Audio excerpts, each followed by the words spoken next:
demande immédiatement à la population de passer les masques à gaz et de s'enfermer dans les pièces calfeutrées.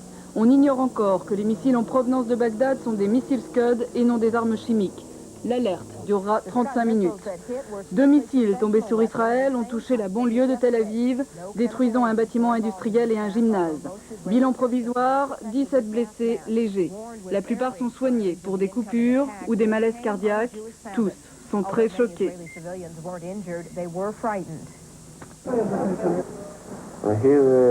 J'ai entendu une énorme explosion et je me suis retrouvée projetée sur le sol, c'est tout. Pour la seconde fois en 48 heures, Bagdad a donc attaqué Israël. Cette fois, Saddam Hussein semble être parvenu à ses fins, entraîner l'État hébreu dans le conflit. Car dès ce matin, le porte-parole du Premier ministre israélien, Avi Paznor, se décidait à la riposte. On ne peut pas demander à un pays entier de devenir otage de Saddam Hussein à 5 ou 6 millions de personnes, de passer leur nuit dans les abris étouffant avec des masques à gaz, etc. Israël devra trouver un moyen de faire cesser ces attaques brutales, non provoquées et meurtrières. 8 heures après l'attaque de Bagdad, le monde retient son souffle. Israël n'a pas encore riposté. Et puis l'on vient d'apprendre que les 4 hommes d'équipage des 2 tornados britanniques avaient été portés disparus lors des raids contre l'Irak sont présumés morts aujourd'hui. C'est en tout cas ce que dit le secrétaire d'État britannique à la Défense. Alors après les multiples alertes aux missiles de la nuit et le bombardement de ce matin, est-ce que Tel Aviv parvient tout de même à retrouver un peu de calme, Aubry Edler? Écoutez Claire, en fait, tout le monde est angoissé ici, c'est-à-dire que personne ne sort. Il faut bien se dire qu'on vit ici dans l'attente permanente d'une nouvelle attaque et qu'on l'a vu ce matin, entre le moment où ces horribles sirènes commencent à retentir et le moment où le missile tombe sur la ville, il y a moins de 2 minutes. Ça veut donc dire que tout le monde reste chez soi, dans les abris ou dans l'appartement ou à proximité de l'abri en tout cas, avec, comme nous d'ailleurs, un masque dans une main, la combinaison de protection dans l'autre parce qu'on redoute toujours ici une attaque chimique. Donc évidemment, il n'y a pas de vie. Là en ce moment, les rues de la ville sont entièrement désertes. On entend des sirènes, ambulances, police, et c'est à peu près tout ce qui se passe. C'est une ville morte. Merci beaucoup Aubry Edler et à bientôt dans toutes nos éditions de la journée bien sûr. Alors Patrick Esther, vous êtes dans la salle des cartes d'Antenne 2. Alors on a parlé de très nombreuses alertes aux missiles cette nuit sur Jérusalem. Alors comment peut-on repérer ces missiles? Oui, et vous l'avez entendu, Aubry Edler, vous le disiez, entre le moment où l'alerte est déclenchée et le missile tombe, il ne s'écoule pas plus de 2 minutes. Pourquoi? Bien parce que l'alerte est déclenchée par un satellite qui se trouve à 36 000 km de la Terre et qui, doté de capteurs sensibles à l'infrarouge, vont pouvoir mesurer des points de chaleur à la surface du globe. Alors bien sûr, quand il s'agit de la flamme d'un vrai missile, c'est une vraie alerte. Quand il s'agit par exemple d'un point chaud comme un satellite soviétique qui rentre accidentellement dans l'atmosphère, c'est une fausse alerte. Il faut quand même vous dire qu'en ce moment, on pense que les rampes de missiles se trouvent dans la région de Routba ici. Et entre Routba et Tel Aviv, il n'y a que 450 km et il ne faut que 10 à 12 minutes à un missile Scud pour franchir cette distance. Par conséquent, ça nécessite la mise en œuvre de grands circuits d'informatique, de radar, etc. D'où la nécessité, si vous voulez, bien sûr, de déclencher l'alerte, parfois, malheureusement, par erreur. Merci Patrick. Alors, réactions diverses dans le monde arabe. Apprenons tout d'abord que la presse tunisienne, par exemple, se réjouit du tir de missiles irakiens sur Israël. La fierté des Tunisiens à la suite de la performance irakienne est notée donc dans la presse. En revanche, Gérard Sebag, la Syrie vient de prendre position contre l'Irak. En tout cas, c'est ce que la presse officielle affirme. Voilà, et c'est cela qui est intéressant, c'est que le journal officiel du parti Baas à Damas a pris position contre ce qu'est en train de faire le président Saddam Hussein, c'est-à-dire envoyer des missiles sur Israël.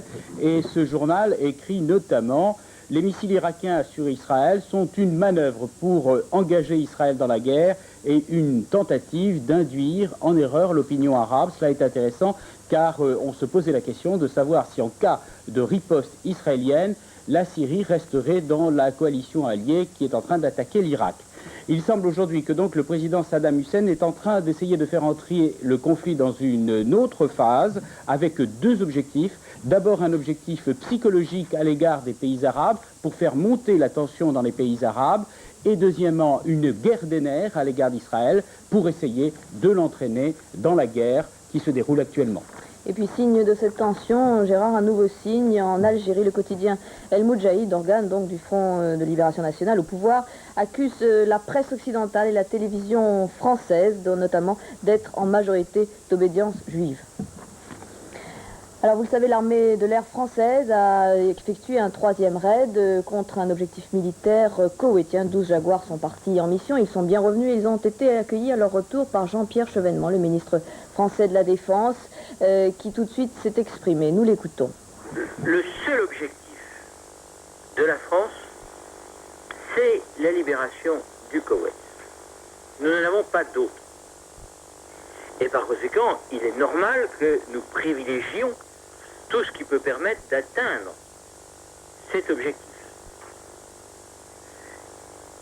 Et naturellement, chaque mission est déterminée en fonction des accords que nous avons avec le commandement américain, c'est-à-dire que dans le contrôle opérationnel, les missions sont fixées d'un commun accord.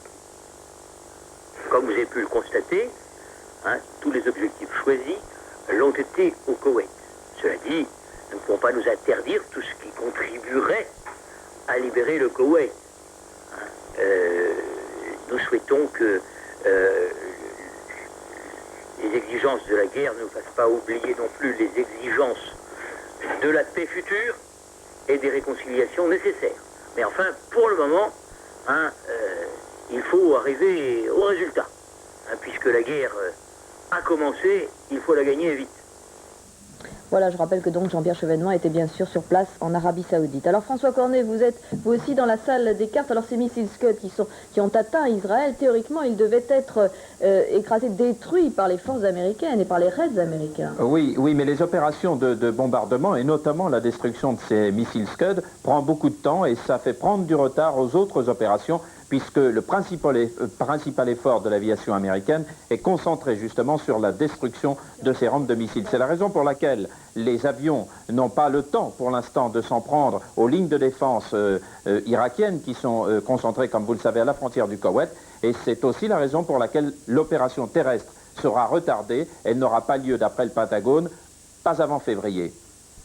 Merci François. Très rapidement, un point sur ce que disent actuellement les télévisions américaines. CNN, Éric Perrin les suit pour nous. Éric. La dernière information que nous venons de recevoir provient d'Arabie Saoudite. Les avions de chasse britanniques ont repéré des bases mobiles de lancement de missiles Scud, ceux qui ont notamment atteint Israël hier et aujourd'hui, et sont actuellement en vol dans une mission pour aller détruire ces bases. Enfin, une deuxième information, des précisions sur le nombre de blessés à Tel Aviv. Il y aurait 30 blessés légers à Tel Aviv après les 2 missiles qui sont tombés aujourd'hui sur la ville. Merci Eric. Donc un bilan plus lourd que celui que j'annonçais en début de journal. Avant de refermer ce flash, pas de réunion de l'OTAN dans l'immédiat. C'est en tout cas ce que les 16 membres de l'OTAN annoncent. Ils se consultent régulièrement à propos de la guerre du Golfe, mais ils n'ont pas prévu de se réunir. Voilà, fin de ce flash spécial. Bien sûr, prochaines informations à 13h avec Philippe Lefebvre, avec un journal plus long que d'habitude, consacré à la guerre du Golfe entièrement. Et cet après-midi, des flashs réguliers qui vous seront présentés par Isabelle.